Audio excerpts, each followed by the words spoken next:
puisque c'est vrai que les négociations de Doha n'ont pas été encore atteintes. Mais ça n'est pas l'essentiel. L'essentiel, c'est que, effectivement, le monde bouge, l'économie internationale se transforme, les échanges s'ouvrent et se multiplient. Et le fait que le cycle de Doha ne soit pas terminé est un handicap, parce qu'on pourrait faire mieux, mais ça n'a pas empêché l'échange international de s'ouvrir, ça n'a pas empêché l'OMC, par exemple, d'être là, avec ses procédures, ses règles et son action. Quand la crise internationale a explosé en 2008, on pensait tous à l'époque qu'il y aura une grande vague protectionniste comme il y en a eu dans les années 20 ou 30, ça n'est pas arrivé. Et donc le système, en gros, fonctionne, même s'il serait mieux de finir le cycle de Doha. Le monde bouge, on voit une multiplication des traités de libre-échange. Est-ce que ça n'empiète pas sur l'esprit de l'OMC?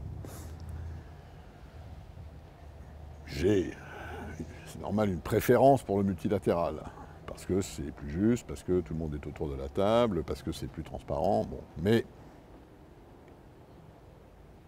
que ça se fasse en multilatéral, en bilatéral, en régional, en unilatéral, il y a un peu de tout ça. L'important, pour que les pays se développent et pour que l'ouverture des échanges produise ses effets d'efficience et donc de croissance et donc possiblement de réduction de la pauvreté, c'est que l'échange continue à s'ouvrir. Or, c'est ce qui se passe.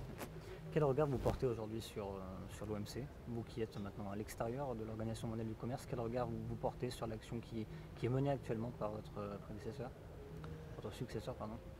Non, il ne faut jamais juger ses prédécesseurs ou ses successeurs. C'est un exercice très dangereux qu'il ne faut jamais faire en politique.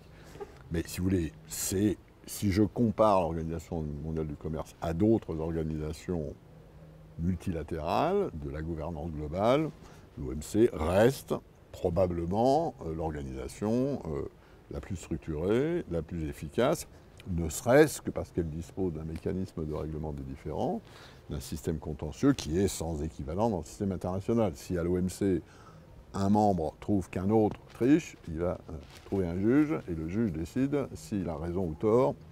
Ça reste une grande spécificité dans le système international.